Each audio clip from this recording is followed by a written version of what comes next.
sélectionner pour la mettre en ligne. Donc voilà, nous sommes donc le mardi 21 mai et nous allons parler donc des dons spirituels. La semaine précédente, nous avions parlé de la prophétie.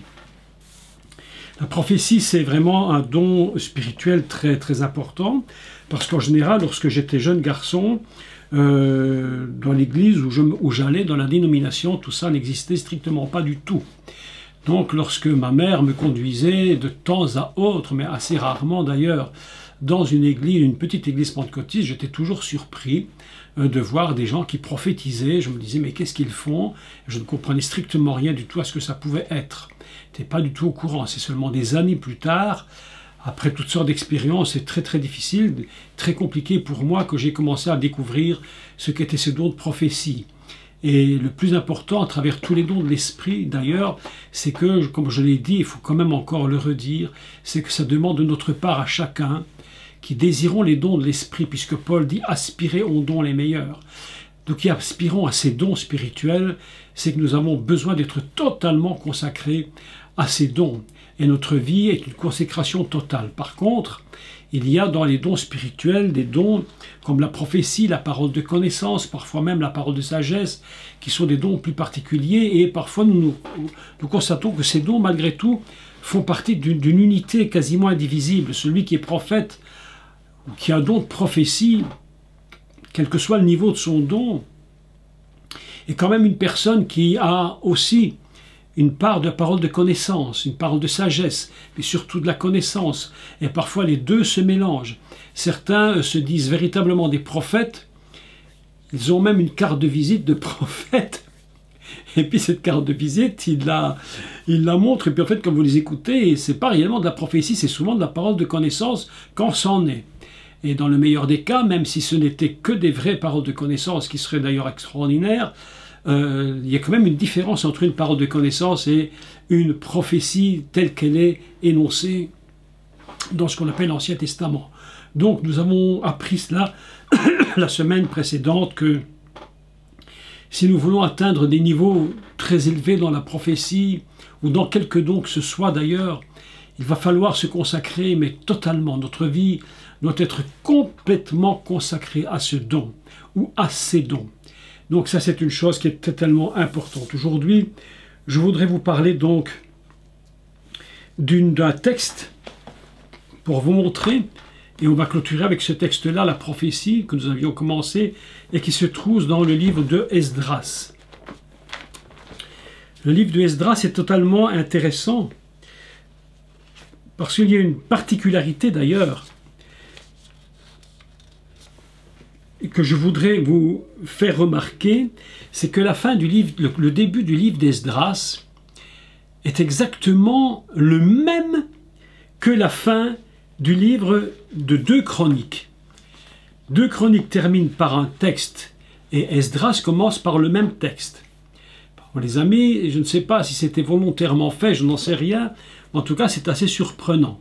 Je voudrais donc lire et commenter juste un peu ce texte pour vous montrer comment fonctionne véritablement une prophétie. Et ça se trouve à Esdras chapitre 1 et au verset 1, ou bien dans le 2 Chroniques, vous pouvez prendre note, vous allez voir, c'est assez surprenant, 2 Chroniques 2 Chroniques 36 au verset 22, vous allez voir, c'est totalement le même texte, c'est un copier-coller. Alors vous voyez que le copier-coller, c'est pas nous qui l'avons inventé, c'était déjà d'avant. Donc voilà, je le lis. Nous sommes donc dans l'époque d'Esdras, et il dit ceci. La première année de Cyrus, roi de Perse, afin que s'accomplisse la parole de l'Éternel, prononcée par la bouche de Jérémie, écoutez, les mots sont importants, l'Éternel réveilla l'esprit de Cyrus, roi de Perse, qui fit faire de vive voix et par écrit cette publication dans tout son royaume. J'arrête là la lecture. Si vous prenez le chapitre 36, verset 22, vous allez voir que c'est exactement le même texte. Je ne sais pas si vous l'aviez remarqué, mais quand même, lorsque je l'ai vu, j'ai trouvé ça assez surprenant. Donc, qu'est-ce qu'on peut déduire de ce texte-ci? C'est que toute parole, en réalité prophétique, qu'elle soit crue ou qu'elle ne soit pas crue, acceptée ou non acceptée, et nous allons pour ça prendre évidemment le meilleur du meilleur des cas, et nous allons décider aujourd'hui, bien que ce ne soit pas vrai, mais nous allons décider quand même, pour qu'on le comprenne ce que je vais dire, que toutes les prophéties sont un succès et parfaites. D'accord?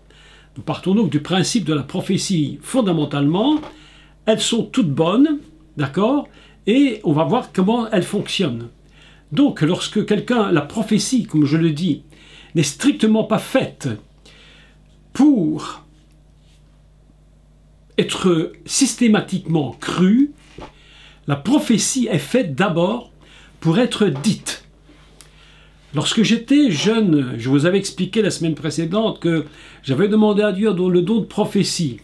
Et lorsque j'ai demandé ce don de prophétie, j'étais très déterminé et j'avais dit demain matin à l'église, je vais prophétiser. Alors c'était des balbutiements prophétiques, mais qu'importe, que ce soit des balbutiements ou des développements extraordinaires, c'est quand même le même esprit qui pousse à la prophétie.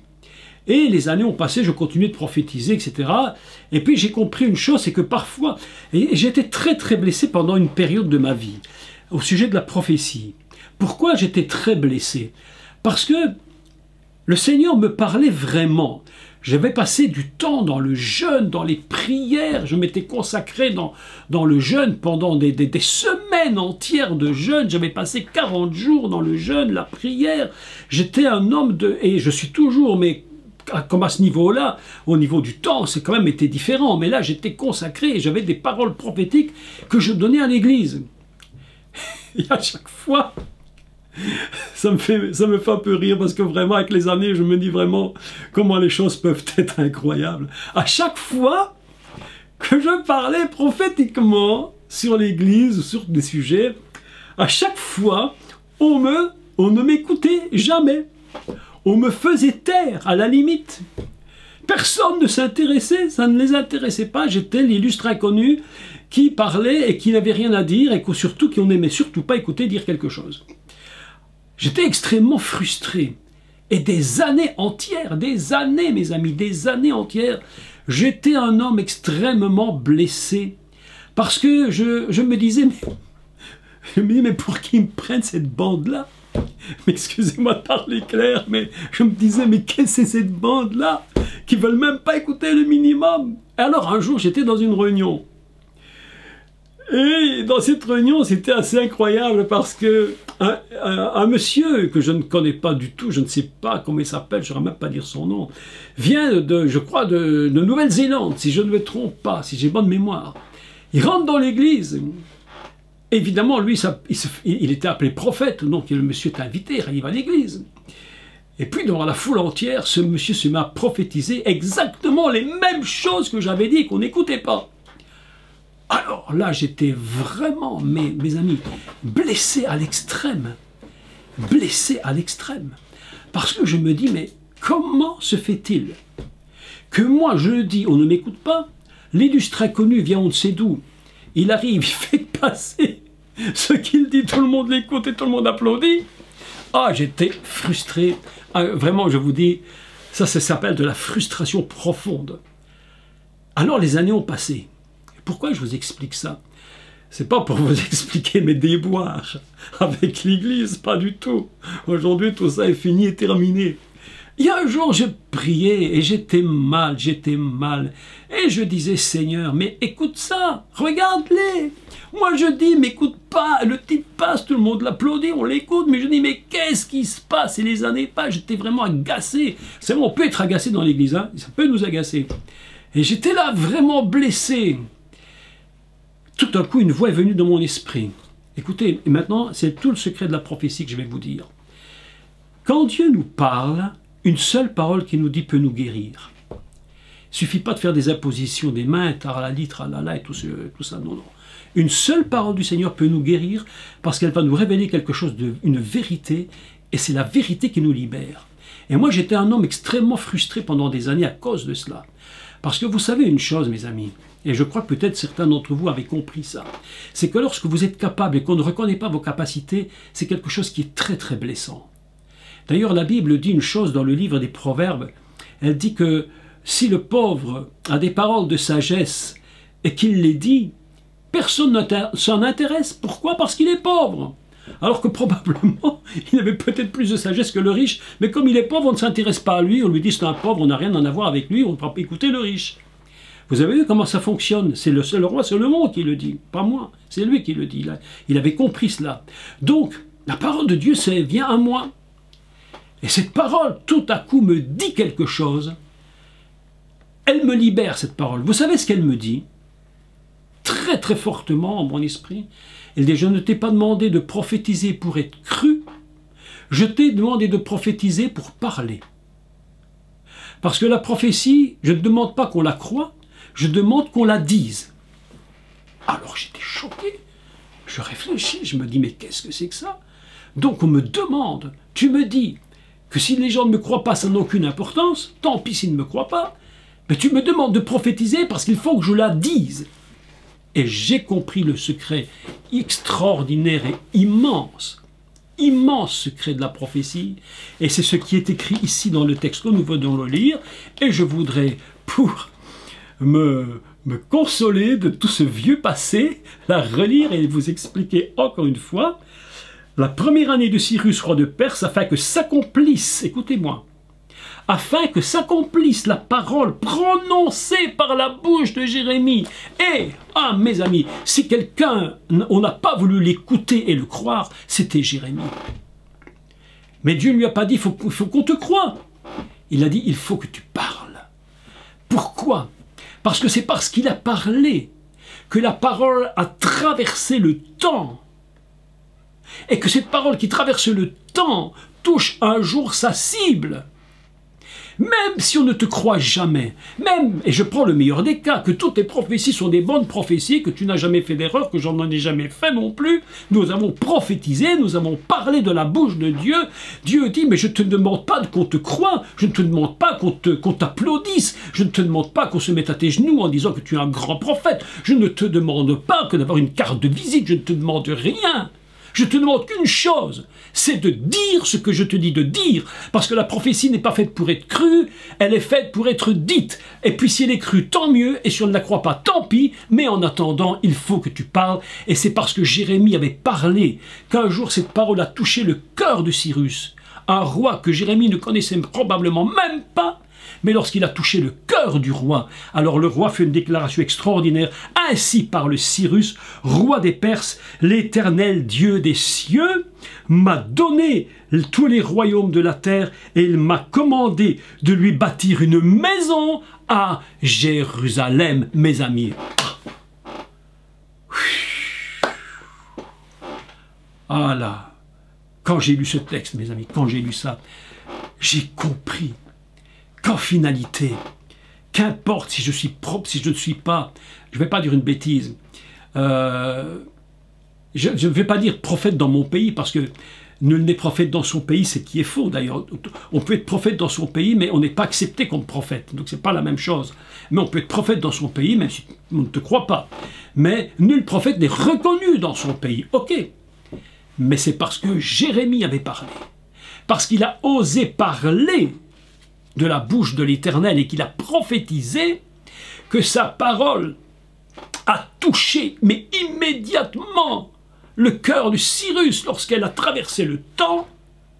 Au moment où elle touche le cœur du roi, la prophétie va s'accomplir. Mes amis, écoutez-moi. Ce que je vais vous dire aujourd'hui, et dans mes cours, ce que je désire le plus peut-être, c'est que nous arrivions à nous élever dans un niveau spirituel, que nous arrivions à grimper plus haut à chaque cours, monter pour comprendre des vérités que beaucoup n'ont pas compris. Ne t'inquiète pas. Ne t'inquiète pas si on ne te reconnaît pas. Ne t'excuse jamais de l'appel de Dieu, je te l'ai dit la fois passée. Ne t'excuse jamais si tu as reçu un nom de prophétie. Tu n'as pas à t'excuser. Tu as ce que tu as reçu parce que tu l'as demandé, que Dieu te l'a donné. Mais parle, dis ce que tu as à dire de la part de Dieu. Et laisse ta parole traverser le siècle. Une fois que tu as lâché la parole, il est impossible qu'elle ne revienne sans avoir accompli son effet. C'est pourquoi cette parole est très importante. Alors, oui, Alain nous dit correction. Correction, un prophète n'est méprisé que dans sa patrie. Voilà, d'accord. C'est une habitude qu'on a pris de parler comme ça, mais on avait compris. Donc, il dit que la parole de Dieu ne revient jamais à lui sans avoir accompli son effet. Écoutez-moi, parce que ici on parle prophétie. La parole de Dieu est une flèche qui est lancée par la bouche, et quand elle a touché la cible, elle dit qu'elle ne revient jamais à Dieu.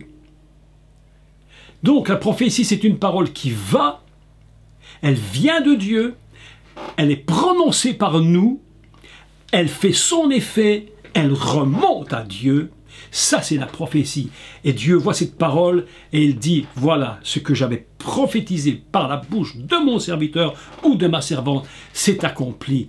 Et c'est pourquoi la Bible nous dit que la parole de Dieu n'a jamais échoué. Mes amis, le grand thème de mon année, cette année, le grand thème de mes conférences, le grand thème que j'annonce de plus en plus, c'est la foi, c'est-à-dire la parole prononcée. La foi n'échoue jamais. Tu peux le redire avec moi. La foi n'échoue jamais. Une parole que Dieu a dite n'échoue jamais. Mais il faut que tu la dises. Parce que si tu ne la dis pas, cette parole ne traversera pas les siècles. Tu es comme un arc. Tu es comme un arc. L'autre jour, nous étions en prière avec notre groupe, notre petit groupe, là, et la parole de Dieu s'est mise à parler à travers la parole de connaissance, et Dieu a dit, je vous ai pris, je vous ai choisi. Et cette parole, je vous la dis parce qu'elle est aussi pour vous. Je vous ai choisi comme des arcs, afin que vous tiriez les flèches prophétiques. Cette parole part, comme Jérémie l'a fait. Elle va être prolongée dans le temps. Elle atteint sa cible, elle produit le but, elle retourne à Dieu. Parce que la parole, elle est à lui. Elle ne peut pas se perdre, elle doit retourner à lui. Donc vous imaginez, mes amis, la responsabilité de ce qu'est un prophète, une prophétesse. Une personne totalement livrée à Dieu, avec une bouche qui est la bouche de Dieu, comme je vous l'avais dit, c'est comme la bouche de Dieu, et la parole part, et tu es devenu un instrument, même si on ne t'aime pas, même si on ne te croit pas, même si on ne veut pas de toi, même si on te jette dehors, même si on te fait les misères les plus terribles, ce que tu as dit de la bouche de Dieu, si c'est vraiment de Dieu, ne sois pas frustré. Mon frère, ma sœur, ne sois jamais frustré. Laisse tomber la frustration. La seule façon de ne pas être frustré comme moi je l'étais pendant des années, c'est de comprendre cette parole. La prophétie n'a été donnée pour que tu la parles, pour que tu la dises, pour que tu la lances, un point final. Voilà ce que je voulais vous dire au niveau prophétique pour clôturer un peu tout ce qui avait été dit la semaine précédente. Aujourd'hui, avec la plus grande sincérité, je suis un homme totalement guéri de frustration, de blessures.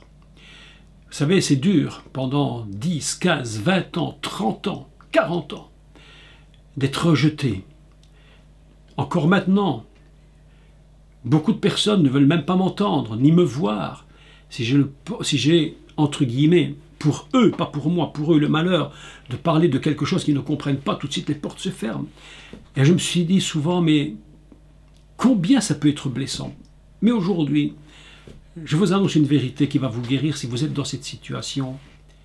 Mes amis, relâche-toi, relaxe-toi. Comme on dit aujourd'hui, sois cool. Sois cool. Sois tranquille, mon frère, ma sœur, ne t'inquiète de rien. Ne sois pas frustré.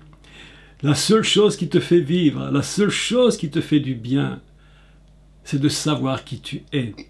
Et de savoir qui est ton Seigneur, et de savoir que quand il parle, tu es dans la joie. Aujourd'hui, je suis un homme de joie, un homme de tranquillité et de paix. Tout à l'heure, un de mes grands amis m'a téléphoné, on s'est téléphoné, et puis il me disait, mais tu vois, là, ceci, cela, enfin, je ne peux pas rentrer dans expliquer ce qu'il s'est dit, mais et je lui ai répondu, tu sais, je lui ai dit, ne t'inquiète de rien, restons en paix, mes amis. Si tu sais qui tu es, si tu sais qui tu es, sois en paix. Si tu connais le don que Dieu t'a donné, sois en paix et tranquille et ne t'inquiète de rien. D'accord ? Ok, donc c'est pour vraiment vous encourager à comprendre ce que c'est que le chemin prophétique. Beaucoup de gens ne comprennent pas le chemin prophétique et ils sont beaucoup troublés. Et c'est que l'expérience qui peut nous aider à aider les autres. Donc voilà. Maintenant, nous allons parler de la parole de connaissance. Vous savez que les dons sont liés entre eux. Ils ne sont pas tellement définis. On a défini par 9 dons spirituels, on les a coupés en petits morceaux, parce que tout simplement, c'est plus facile pour comprendre. Mais vous avez remarqué qu'une parole de sagesse, une parole de connaissance, une parole de prophétie, c'est des choses qui sont liées entre elles, et qu'en général, le prophète a des paroles de connaissance, et inversement. Et nous avons donc un cas, et nous allons prendre 3 exemples de paroles de connaissance, les expliquer. Et la première, une parole de connaissance très importante qui est donnée par un prophète qui s'appelle Nathan. Donc, Nathanaël, Dieu a donné. Déjà, c'est extraordinaire le nom, Dieu a donné. Et Nathan va voir le roi David. Le roi David, comme vous savez, avait eu un très gros problème avec une femme qui s'appelait Bathsheba. Et Bathsheba, c'est très étrange comme nom, mais là, un jour, il faudra vraiment qu'on parle de ça parce que c'est très complexe, mais Bathsheba, c'est la fille du serment. La fille du serment royal. C'est très surprenant, C'est une femme qui était à un homme qui s'appelait Uriah, et dont le nom lui-même est assez surprenant, puisque Uriah, c'est des parenthèses que je fais, mais bon, on les fait, hein, pas grave, hein, ça nous apprend des choses. Uriah, c'est un nom c'est 2 parties de mots hébreux. Our, qui est la lumière, puisqu'on peut dire Our, et c'est cette lumière qui ne fait que passer, et Ya, qui est Yahvé, l'abréviation de ce qu'on appellera l'éternel. Et c'est un mot qui est une très étrange construction de quelqu'un qui a une partie du nom divin, mais qui ne fait que passer dans la lumière. Donc c'est un homme très particulier. Il a épousé une femme qui s'appelle Bathsheba, la fille du serment, n'est-ce pas, et la fille du serment royal, on peut même dire. Et en fait, cette femme, elle était pas pour Uriah, elle aurait été pour David. Donc il y a tout un enseignement, mais je ne rentre pas dans les complications parce que là, on ne va pas en sortir aujourd'hui, et ce n'est pas le but. Mais bref, voilà que David a un problème très grave, puisqu'il va emmener un homme à la mort pour pouvoir conserver la femme qu'il a prise. Sans rentrer dans le détail, ce que David fait est évidemment tout à fait répréhensible. Très répréhensible, et David subit quelque chose en lui-même. Il dit dans les psaumes, il parle de cela, et il dit qu'il se détruit en lui-même. Il va se détruire parce que ce qu'il a commis est si grave que tant qu'il ne va pas le confesser, mais comment le confesser, mes amis? C'est très compliqué. Vous savez, c'est facile de dire, il faut confesser nos péchés les uns aux autres, mais encore quand on parle de ça, je vous dis vraiment, il faut quand même mettre des limites. Parce que si on ne met pas de limites, mes amis, j'ai vu des choses avec des paroles, avec des confessions publiques. Oh là là, mes amis, c'est de la destruction d'âme, de la destruction de croyants. Il y a des choses qu'on peut dire, mais il y a des choses qu'il ne faut pas dire en public. Et même s'il dit confesser vos péchés les uns aux autres, mes amis, vraiment, je crois vraiment qu'il faudrait savoir mettre les limites où il faut les mettre. Mais bref, le roi David est dans une situation extrêmement dramatique, et il dit, mon âme se détruit, mon corps se détruit, je suis en train il y a quelque chose qui meurt en lui. Il sait que quelque chose est vraiment répréhensible. À ce moment-là, intervient le prophète Nathan. Et que fait le prophète Nathan? Il vient et il va lui donner des paroles. Mais comment le sait-il, lui? Eh bien, il a une parole, Dieu lui révèle une parole. C'est ce qu'on appellera la parole de connaissance. Quelque chose qui est impossible de savoir. Quelque chose que personne ne peut connaître. Impossible. Ce n'est pas de la divination. D'ailleurs, il faut que je dise quelques mots sur la divination. Je marque ça ici pour ne pas l'oublier de vous le dire. parce que c'est très important ce que je dois dire à ce sujet-là, mais ce n'est pas de la divination, c'est une révélation de l'Esprit de Dieu qui vient révéler à Nathan ce que David a fait. Et Nathan vient, mais on peut peut-être le lire, le début, ça vaut la peine, c'est dans 2 Samuel 12:1, si vous voulez, nous lisons ça. Et ça peut être intéressant de le lire, sans en faire tout un cours, parce que le cours sur David, avec ce problème de Bathsheba, ce sera un cours en lui-même, très compliqué d'ailleurs, et qui n'est pas du tout ce qu'on croit. Donc, j'avais dit quoi? Samuel 12:1.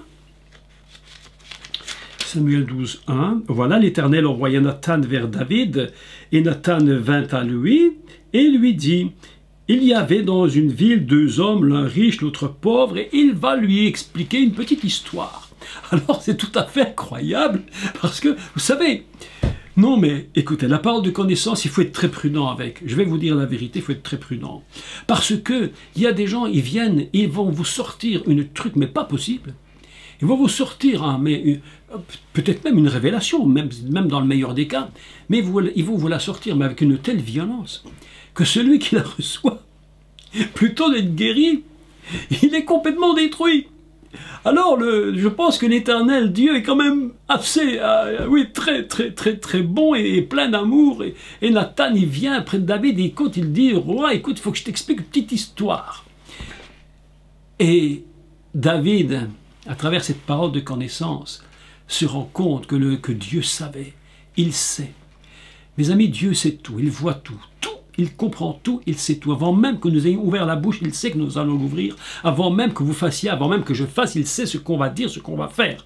Et en bien ou en mal, là encore, de nouveau, il y aurait vraiment un enseignement donné sur cette âme sœur qui est en train de parler avec l'Éternel et qui dit à l'Éternel ce que nous sommes, ce que nous faisons, et l'Éternel l'entend. C'est un cours absolument magnifique, il faudra un jour parler de ça.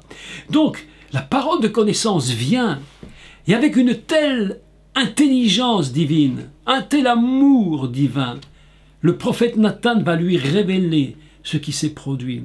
Et cette parole de connaissance, mes amis, va guérir David. Même s'il y aura des conséquences qui seront terribles pour lui, il y a besoin qu'on puisse savoir, à certains moments, révéler quelque chose de caché, avec beaucoup de prudence, je vous le dis, avec beaucoup de prudence. Parce que s'il n'y a pas grand amour et un désintéressement de notre propre personne, nous risquons de détruire plus que ce que nous construisons. Je trouve que dans l'Église, il y a beaucoup trop de destruction sur les soi-disant vrais ou peut-être pas vrais, je ne sais pas, paroles de connaissance, alors qu'on devrait être d'une très grande sagesse. Je vous l'affirme, une très grande sagesse. Je me souviens lorsque j'avais quel âge, je ne sais pas, une trentaine d'années, je crois, 33 ans, je crois. Donc vous voyez, ça fait déjà beaucoup de dizaines d'années passées. J'étais dans une église et le Seigneur m'avait permis, à cette époque, après avoir jeûné 40 jours, d'avoir une parole de connaissance assez extraordinaire, que j'ai gardée, mais que je n'utilise plus trop, puisque je ne visite plus beaucoup d'églises aujourd'hui. Mais j'étais dans cette église, dans cette réunion-là, et puis l'Esprit de Dieu me révélait des choses qu'il était impossible de comprendre, impossible de savoir. C'était caché. Mais Dieu voulait révéler. Alors avec beaucoup de sagesse, et là nous avons besoin de beaucoup de sagesse, mes amis, beaucoup de compassion, parce que quelqu'un qui a une parole de connaissance ou de sagesse sans compassion, c'est quelqu'un qui est une personne qui va vers la destruction. C'est pourquoi la parole de connaissance demande beaucoup de compassion, beaucoup de prudence lorsque nous parlons. Et cet exemple du roi de Nathan qui va vers David est un exemple extraordinaire de la façon dont Dieu va expliquer à David: mais qu'est-ce que tu as fait? Et cette parole de connaissance va guérir David. Il va se retourner vers Dieu, il va revenir, et il va dire une chose fantastique. David, au verset 13 du même chapitre, David dit à Nathan, à cause de cette parole de connaissance: j'ai péché. Écoutez mes amis ce qu'il dit, parce que ce qu'il dit est tellement fort. Et voilà le fruit d'une parole de connaissance, mes amis. Entre autres, hein, c'est un exemple. David dit à Nathan, j'ai péché contre l'Éternel. Il ne dit pas, j'ai fait une bêtise. Il ne dit pas, je me suis trompé, voilà ce que j'ai. Non, il dit, j'ai péché contre l'Éternel.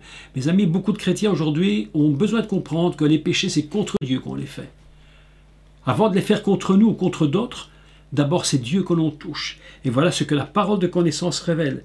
J'ai péché contre l'Éternel. Et Nathan dit à David, l'Éternel pardonne ton péché. C'est des textes, mes amis. Ils sont tellement petits, ces textes. Mais ils ont une telle portée, une telle gloire. Ils portent une telle présence de Dieu, mes amis. Absolument fabuleux. Donc, parole de connaissance, voilà un exemple. Deuxième, parole de connaissance, dans un autre cas. Là, c'est beaucoup plus radical maintenant. Beaucoup plus radical, mais le cas était très spécial. Ça se trouve dans le livre des Actes au chapitre 9 et verset 11. C'est le récit qui nous parle d'Ananias et Saphira. Ananias et Saphira avaient des biens, ils possédaient des biens. Et la Bible nous dit que les gens vendaient leurs biens, leurs propriétés, leurs terrains, ils mettaient tout l'argent en commun, ils venaient déposer ça au pied des apôtres, qui faisaient des distributions. Et monsieur et madame Saphira, qui aussi étaient dans le système, se sont dit, ben nous aussi on va faire quelque chose, mais on va quand même pas tout donner, il ne faut pas exagérer. Alors ils ont menti, et c'était impossible de le savoir, totalement impossible.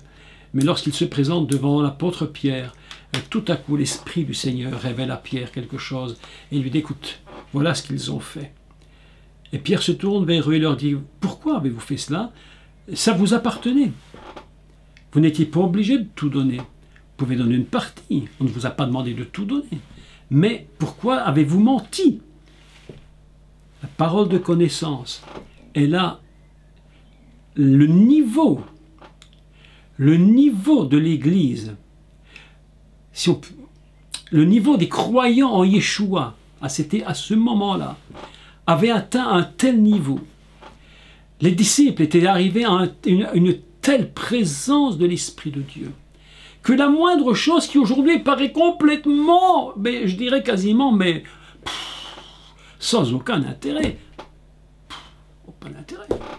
À l'époque où ça s'est passé, il y avait une telle sensibilité à l'esprit que lorsqu'Ananias et Saphira ont menti, le premier est mort. La femme vient, elle dit la même chose que son mari parce qu'ils s'étaient mis d'accord pour mentir. Et la parole de connaissance frappe. Mes amis, c'est une leçon. Vous savez que beaucoup de gens crient au réveil. Beaucoup de gens supplient pour le réveil. Beaucoup de gens disent, nous voulons le réveil comme à l'époque des apôtres. Mes amis, payez le réveil comme à l'époque des apôtres engendre une responsabilité immense.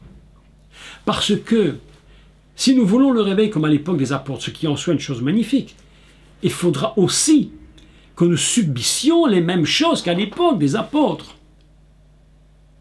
C'est facile de vouloir que les bons côtés, mais il faudra aussi accepter tout ce qui va avec.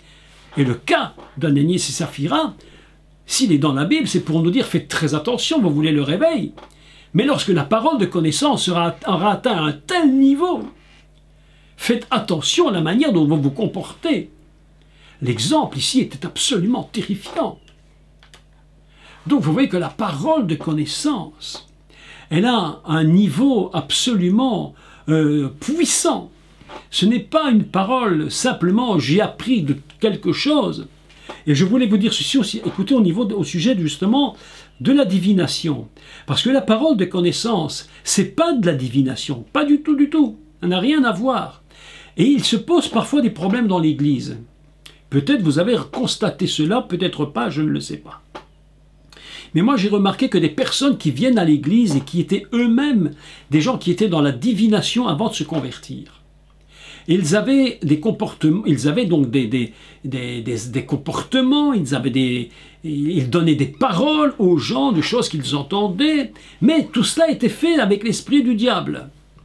Aujourd'hui, ces gens viennent à Christ, Et j'ai remarqué qu'il faut être très prudent dès le départ avec ce genre de choses, parce que souvent, ces personnes ont l'habitude de reprendre les mêmes structures de réflexion et de pensée que lorsqu'ils étaient encore dans la divination avant d'être convertis. Est-ce que vous avez remarqué cela? C'est pourquoi il faut être très prudent. Lorsque quelqu'un a eu ce genre de don spirituel, mais pas avec le Seigneur, lorsqu'ils se convertissent, il faut être extrêmement prudent avec eux, parce qu'ils ont une façon de faire qui retourne à leurs j'allais dire, à leur vomi. À ce moment-là, ça met une confusion dans l'Église. C'est pourquoi je pense que quelqu'un qui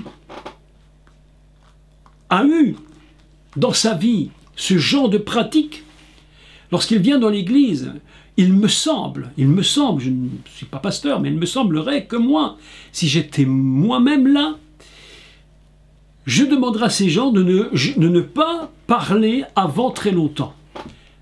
Parce que, même s'ils se sont réellement convertis, il va falloir maintenant reconstruire autre chose, complètement différemment que ce qu'ils étaient autrefois. Et ça demande beaucoup de prudence. Donc de la part de ceux qui sont les chefs, les responsables d'une église, lorsque des cas comme celui-là se produisent, au sujet de la parole de connaissance, il faut quand même devoir mettre les choses bien en place. Et je crois qu'il serait bon, me semble-t-il, de leur dire pendant suffisamment de temps de ne pas pratiquer aucun de ces dons, de peur de ne retomber que dans ce problème. Alors je crois que c'est une idée qui est importante. Je ne dis pas peut-être que c'est pour tout le monde, mais enfin je crois quand même qu'à par expérience, j'ai vu des choses qui étaient très très très dangereuses et des gens qui avaient pratiqué toutes sortes même de dons de guérison de façon très étrange lorsqu'ils viennent dans l'église. Ils continuent de reproduire ces choses avec les mêmes systèmes et ça produit des catastrophes dans l'église. Donc il faut être très très prudent. Parole de connaissance est très très très dangereuse et très risquée parce que sous le principe, écoutez-moi bien, sous le principe qu'on a établi souvent dans les églises, parole de connaissance, les gens se permettent de dire tout et n'importe quoi très souvent en disant c'est parole de connaissance. Alors nous avons vu des cas dramatiques où la parole de connaissance a abouti à des drames dans l'église jusqu'à des divorces parce que les gens racontaient des choses absolument inimaginables qui n'étaient pas vraies. Donc ça demande vraiment une consécration, mes amis.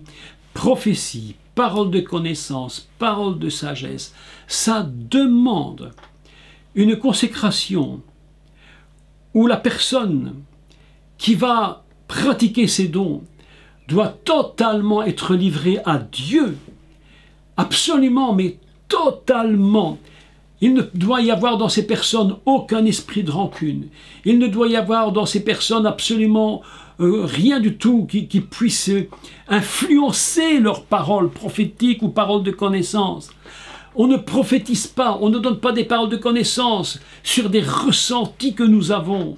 C'est pas un ressenti, c'est pas quelque chose, c'est quelque chose qui nous vient directement du ciel. Il ne faut pas confondre la parole de connaissance avec l'intuition féminine. Des gens me disent, on dit les femmes ont une grande intuition, ce qui est vrai d'ailleurs.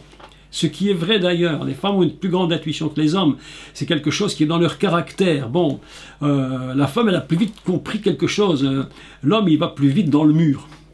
Ma femme me dit souvent, fais attention, fais attention. Alors je dis d'accord, je fais attention parce que notre caractère à nous les hommes, vous savez, on est plus à foncer et on y va vite, c'est vrai. Mais la femme est beaucoup plus intuitive, hein, c'est une vérité. Mais l'intuition de la femme n'est pas la parole de connaissance, mes amis. Elle n'est pas la parole de connaissance. La parole de connaissance, c'est autre chose. C'est une révélation qui vient du ciel. Ça vient du ciel. Parce que l'intuitivité, si ça se dit, je ne sais pas si on dit ça, l'intuition peut nous tromper. Véritablement nous tromper. J'ai dit, ah, j'ai senti que. Mais tu as peut-être senti que, mais c'était peut-être pas ça. Donc la parole de connaissance n'est pas de l'intuition, c'est autre chose. C'est un don spirituel divin. C'est la présence de l'Esprit de Dieu qui te révèle quelque chose. Donc l'histoire d'Ananias et Saphira, pour y revenir, était à un niveau absolument dramatique. Je passe au troisième point. troisième parole de connaissance. Il y a plusieurs types de paroles de connaissance. Il y en a plein dans la Bible. J'en ai choisi 3 particuliers parce que c'est des paroles de connaissance qui ont des aspects bien différents.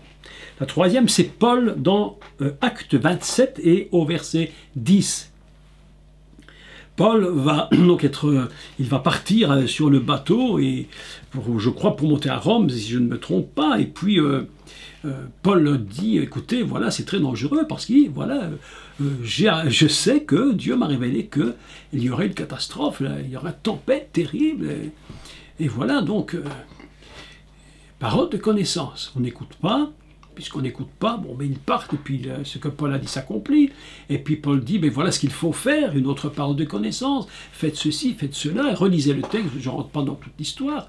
Et Paul, évidemment, reçoit de Dieu ces paroles de connaissance extrêmement profondes. C'est très très important, cette parole de connaissance, parce qu'elle peut nous protéger, elle peut nous garder, elle peut vraiment nous éloigner des choses dramatiques qui peuvent se produire.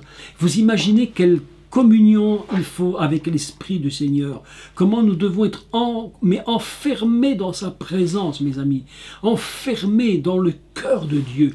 Plus nous serons dans le cœur de Dieu, plus nous serons à l'intérieur, vraiment dans le centre, j'allais dire dans le noyau divin, là où toute l'énergie est produite, la puissance divine se trouve. C'est comme si nous étions dans le cœur de la centrale nucléaire. Nous ne sommes plus en train de prendre de l'électricité à la prise. Nous ne sommes plus là. Ça, ce sont vous savez, je vais dire quelque chose, c'est peut-être pas très bien dit, mais bon, acceptez un peu ce que je vais dire, mais c'est pas très bien dit. Mais nous ne devons plus être des prophètes qui nous connectons avec la prise électrique. Nous pouvons être des prophètes de prise électrique. Vous voyez, je mets la prise, ça s'allume. Nous devons dépasser ce niveau. Nous devons rentrer dans le cœur même de la centrale. Nous devons rentrer dans le centre même où est produite l'énergie. Je l'ai dit souvent, je répète encore que le chrétien, le disciple du Messie, n'est pas un homme connecté, c'est un homme fusionné. D'ailleurs, lorsqu'une centrale nucléaire a un problème, on parle d'une fusion. Vous avez remarqué? On parle de la fusion qui va produire, évidemment, qui va produire des drames. Nous avons vu ça il y a quelques années à Tchernobyl, lorsque la centrale est une fusion qui s'est produite. Mais nous, si nous voulons être de bons prophètes, ou de bonnes prophétesses, si nous voulons vraiment atteindre des niveaux prophétiques, mes amis, nous pouvons, dès le départ, commencer de nous connecter tant bien que mal à la prise prophétique. Bon, c'est une image, vous comprenez ce que je dis.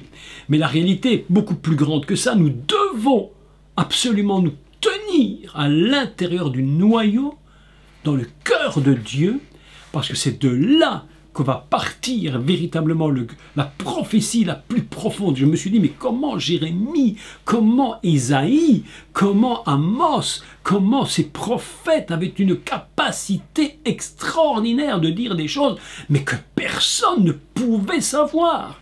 Ils ont prophétisé des milliers d'années avant ce qui allait se prophétiser, ce qui allait se produire aujourd'hui. Vous imaginez comment est-ce possible? Mais c'est parce qu'ils n'étaient pas seulement à la prise, ils étaient dans le cœur de la centrale. Ils étaient à l'intérieur même, là où se produit la chose, mes amis. Le secret du miracle, le secret de la guérison. Même quand tu pries pour les malades, le secret de la guérison. C'est lorsque tu te trouves dans le cœur où est produit la guérison. Pendant des années, j'essayais d'essayer de me connecter, jusqu'au jour où j'ai compris que Dieu me dit, mais arrête de te connecter, mais demeure à l'intérieur de moi. C'est à l'intérieur de moi que je veux que tu sois. Le secret de la parole de connaissance, le secret de la prophétie, le secret de la sagesse, mes amis, c'est d'être à l'intérieur de la centrale divine, dans le cœur même de Dieu. Mais ça demande une vie consacré. Et si tu n'es pas vraiment consacré, si ta vie n'est pas totalement livrée au don que tu demandes à Dieu, mes amis, tu vas toujours vivoter, tu seras un peu oui, un peu non, tu ne sais pas trop où tu es. Mais voilà ce que Dieu te demande aujourd'hui, à l'intérieur du cœur. Un vrai prophète, une vraie prophétesse, c'est dans le cœur même de Dieu qu'il doit se trouver. C'est là que tout est révélé, mes amis. Il n'y a pas de grands prédicateurs, il n'y a pas de grands apôtres, de grands docteurs ou de grands enseignants, disons, de grands pasteurs, s'ils ne sont pas connectés dans le cœur de Dieu. Trop de gens sont connectés à l'intérieur, trop, pas assez, sont fusionnés dans son cœur. C'est pourquoi ce que nous enseigne l'Esprit de Dieu à travers ses dons, et Paul le dit clairement, par un seul esprit. Par un seul esprit. D'accord? Très important. Le don suivant, parlons quelques minutes, il nous reste encore quelques minutes, c'est ce qu'on appelle, donc, on reprend toutes mes notes ici, Imre Dahat. Imre Dahat, c'est un mot qui signifie, Dahat, c'est la connaissance. Dans ce cas-ci, on parle de connaissance. La parole, qu'est-ce que je dis là? On vient de parler de la parole de quand. Excusez-moi. On appelle ça donc Imre Rachma, la parole de sagesse, qu'on appelle la Chochma. Qu'est-ce que c'est que cette parole de sagesse? J'ai pris quand même quelques textes intéressants, parce que si vous prenez le livre des Proverbes, vous allez constater que le mot sagesse est repris dedans, mais tellement de fois. Et c'est l'apôtre Jacques, dans son épître au chapitre 1 et au verset 5, il dit « Si quelqu'un manque de sagesse, qu'il la demande à Dieu. Mais s'il la demande, qu'il la demande sans douter. Parce que celui qui doute, il est évidemment constamment, comme le fond de la mer, il n'est jamais stabilisé. Donc, il est important que cette parole de sagesse soit complètement acquise. Mais qu'est-ce que c'est cette sagesse? On parle du roi Salomon, le roi Salomon, et lui va déclarer une chose absolument surprenante, parce que lorsqu'il était devant Dieu, il demande à Dieu, ou plutôt Dieu lui demande, il lui dit « Mais qu'est-ce que tu veux, Salomon ?»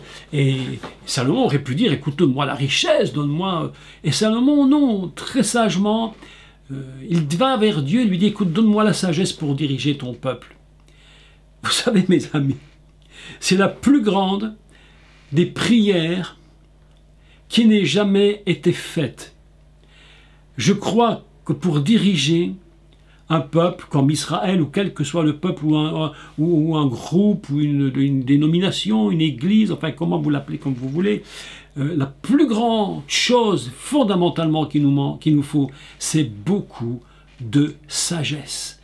On remarque parfois que le manque de sagesse entraîne dans des catastrophes indescriptibles. Les gens se lancent dans des projets absolument fous. Les gens, les églises se mettent dans des projets d'une mégalomanie, mais absolument délirante. Pourquoi? Parce qu'ils ont moi je parle comme en Belgique, je ne sais pas si on dit ça en France, mais ils ont trois pelés, quatre tondus dans leur église, et ils se mettent dans des histoires de finances qui leur coûtent des millions. Il manque totalement de sagesse. L'église est prise dans des, j'allais dire, à la gorge, complètement écrasée sous le poids des dettes faites par des gens qui manquaient totalement de sagesse.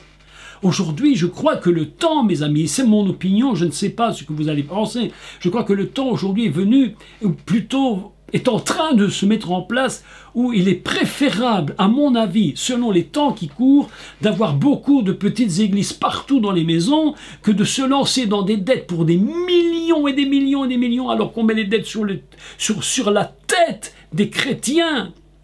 Mes amis, écoutez, je vais vous dire une vérité imparable.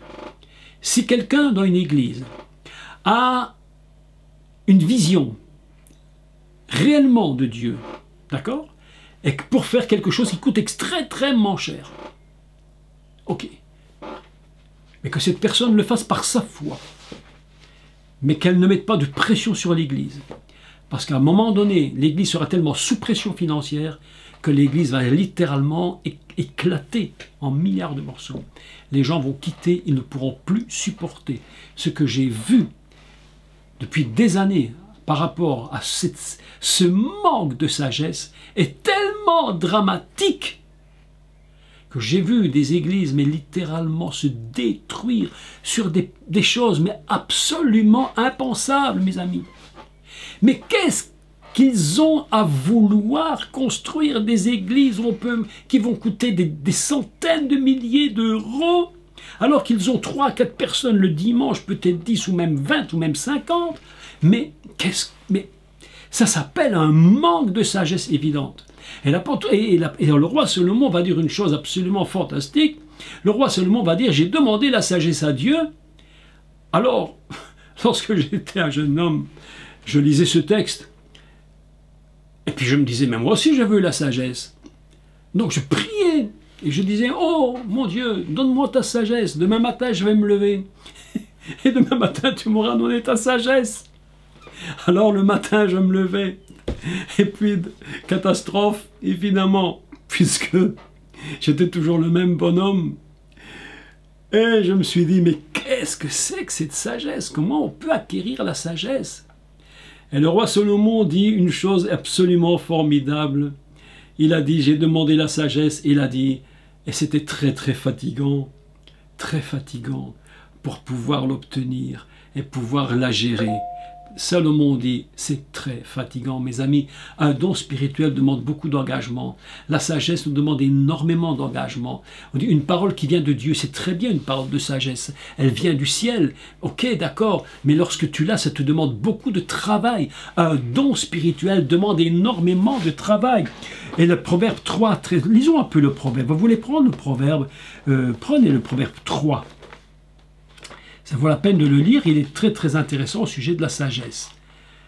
Parce que c'est bien de parler de sagesse, mais il faut d'abord savoir qu'est-ce que c'est la sagesse. Avant de dire donne-moi la sagesse, mais de quoi s'agit-il en réalité? Et évidemment que le livre des Proverbes, l'Ecclésiaste et autres, donc eux, écrit en grande partie par Salomon, le roi de la sagesse, évidemment lui, reçoit des paroles de Dieu et les donne. Et que dit-il? Dans le Proverbe 3, il y a plusieurs références sur la sagesse. Commençons par le verset 13. Heureux l'homme qui a trouvé la sagesse et l'homme qui possède l'intelligence, car le gain qu'elle procure est préférable à l'argent. C'est vraiment formidable parce que quand tu as la sagesse, tu arrives à comprendre le chemin que Dieu veut que tu prennes. La Bible nous enseigne dans le livre des Proverbes que la sagesse ne se place pas n'importe où. Lorsqu'on va donner une parole de sagesse, elle ne se place pas n'importe quel endroit. Que nous dit la Bible sur l'endroit où se place la sagesse? Eh bien, il nous dit que la sagesse se place à la croisée des chemins. C'est surprenant. Pourquoi à la croisée des chemins? Bien justement, parce que c'est à la croisée des chemins que tu dois savoir où tu vas. Est-ce que s'il y a un carrefour, si tu vas à Paris, tu vas aux Champs-Élysées, à la place de l'Étoile, tu as intérêt vraiment à savoir conduire ta voiture. Parce que là, c'est sans pitié. Et si tu ne sais pas où tu vas, tu ne sais pas quelle sortie tu prends. Et au début que j'allais à Paris, j'ai fait 2 ou 3 fois le tour du rond-point avant de trouver la bonne sortie. Pourquoi? Parce que la Bible nous enseigne une chose, que la sagesse se trouve au carrefour des rues, au carrefour des chemins. C'est là l'endroit où tu as besoin que la sagesse te parle, qu'une parole de Dieu vienne en toi et te dise le chemin que tu dois prendre. Voilà la sagesse, voilà ce que Dieu te dit. Heureux l'homme qui a trouvé la sagesse, heureux celui qui l'a trouvé. Mais quand il l'a trouvé, mes amis, ne dis pas j'ai la sagesse, il faudra que tu travailles énormément, il faudra que tu restes énormément dans la présence de Dieu pour que ces paroles viennent constamment en toi et que tu saches quelle direction tu vas prendre ou quelle direction tu vas devoir donner à quelqu'un. C'est très important cela, savoir quelle direction avoir. Avant de donner la sagesse pour les autres, il faut d'abord la connaître pour nous-mêmes. Beaucoup de gens veulent de la sagesse. Vous avez remarqué que beaucoup de gens ont beaucoup de révélations pour les autres, ils n'en ont même pas pour eux-mêmes. Vous avez remarqué ça? Il y a des gens qui vous disent toujours « Dieu m'a dit pour toi », mais il ne dit jamais rien pour eux. C'est terrible.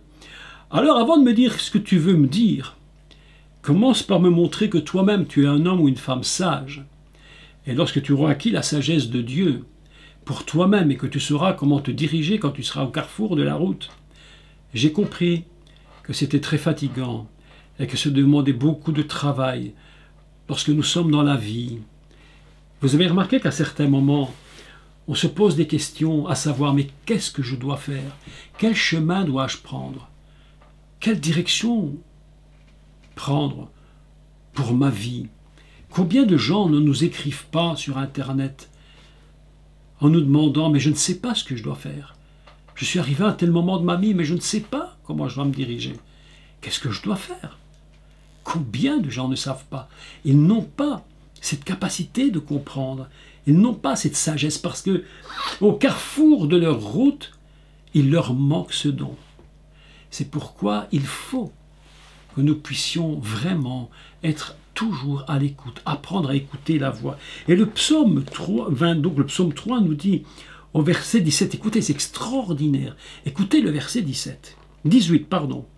La sagesse, elle est un arbre de vie pour ceux qui la saisissent. Arbre de vie, Etz Chaim. Où est-ce qu'on retrouve l'arbre de vie? Dans le Gan Eden. Si tu as de la sagesse, tu te trouves dans le Gan Eden. C'est extraordinaire, non? Tu ne sais pas où tu vas, mais en réalité, c'est là que se trouve la réponse. Lorsque tu te trouves dans ce jardin, avec la paix, la tranquillité, là où Dieu te parle, il faudrait de nouveau réexpliquer comment Dieu se comporte, comment Dieu agit dans le Gan Eden avec l'Adam, parce que vraiment, c'est des textes extraordinaires. Il est dit que Dieu se promenait dans le jardin. Alors, il faudrait vraiment que je refasse un cours que j'avais fait il y a je crois c'est 5 ou 6 ans, je ne l'ai plus renseigné depuis. Il faudrait que je reparle de la façon dont Dieu est dans le jardin. Parce que là, il y a quelque chose de très important au sujet de la sagesse. Lorsque tu manques de sagesse, ben voilà ce qui se passe en Éden, regarde ce qui s'est produit. Catastrophique. Mais Dieu se promène dans ce jardin d'Éden, c'est pourquoi il dit, la sagesse, elle est un arbre de vie pour ceux qui la saisissent. C'est par la sagesse, mes amis, que l'Éternel a fondé la terre. Écoutez, c'est absolument extraordinaire. Même si nous savons tous que c'est par sa puissance, la Bible nous enseigne maintenant que ce n'est pas seulement que de la puissance, mais dans la puissance, il y a plus encore. Il y a la sagesse divine. Et lorsque tu vois comment Dieu a construit ce monde, lorsque tu vois les secrets de la nature, de l'univers, tu te rends compte, mais d'une sagesse, mais absolument inimaginable. Les savants fouillent pour comprendre, et on n'arrive même pas à saisir le milliardième du milliardième du milliardième de la sagesse divine. On ne fait qu'effleurer. Je parlais un jour avec un professeur de l'université qui était un physicien. Il était professeur à l'université, et nous étions au restaurant ensemble, et nous parlions, et je lui disais, mais je lui dis quelque chose que je croyais lui faire plaisir. Évidemment. Et pendant que nous partagions, je lui dis, oh, mais vous êtes un homme formidable, vous connaissez tellement de choses. Il s'est retourné vers moi. Il m'a dit, monsieur, je ne connais rien et nous ne savons rien. Nous enseignons ce que nous savons et ce que nous savons n'est rien. Parce que nous ne faisons que découvrir un strict minimum du strict minimum, que si nous avions compris encore le minimum, nous serions déjà très intelligents. Mais en réalité, mes amis, Dieu a construit le monde sur une sagesse absolument impensable. Les lois de la nature, les lois de la physique, le monde, comment nous fonctionnons, une sagesse divine qui dépasse l'inimaginable. Tout ce que tu peux imaginer ne peut même pas effleurer le milliardième du milliardième de la sagesse divine. Et Dieu dit, mais demande la sagesse, demande-moi cette sagesse, et moi je vais te la donner, mais ce sera du travail, ce sera du boulot. Tu seras comme Salomon, il n'y a pas de problème. Tu vas avoir de la sagesse, mais il faudra beaucoup travailler. Et le verset suivant, il va dire, il est extraordinaire, c'est par la sagesse que Dieu a fondé la terre, c'est par l'intelligence qu'il a fermé les cieux, c'est par la science que les abîmes se sont ouverts. Écoutez, franchement, ces textes-là, mais un seul texte, vous imaginez celui-là, c'est par sa science que les abîmes se sont ouverts, mes amis. On pourrait parler sur ce texte des heures, des mois probablement sans jamais terminer, tellement ces textes sont impressionnants. Je voudrais, pour clôturer, que vous soyez comme moi, impressionnés, tout le temps impressionnés par la parole de Dieu, que vous soyez toujours admiratifs devant elle. Lorsque je regarde les textes, je suis un peu comme en découvrant toujours quelque chose de nouveau, admirable. Je voudrais que vous soyez des gens impressionnés. Mon fils, ma fille, évidemment, que ces enseignements ne s'éloignent pas de tes yeux. Nous allons encore parler de sagesse la fois prochaine. Je clôturerai la sagesse pour vous dire comment fonctionne la sagesse dans l'Église, parmi les croyants, les disciples du Messie. Et ce sera notre cours de la semaine prochaine, le début du cours. Donc aujourd'hui, voilà en quelques mots ce que je voulais vous dire. Vraiment, soyez à l'intérieur du cœur de Dieu, mes amis. Tenez-vous dans son cœur. Arrêtez de seulement vous connecter à la prise, mais rentrez à l'intérieur. Laissez la centrale divine vous donner toute sa force et toute son énergie, sa puissance et sa gloire. Vous serez remplis de connaissances, remplis de sagesse, remplis d'un esprit de prophète ou de prophétesse. Vous allez voir la puissance de Dieu va transformer votre vie. Consacrez-vous à lui complètement. C'est ce que je vous souhaite de tout mon cœur. Merci à tous.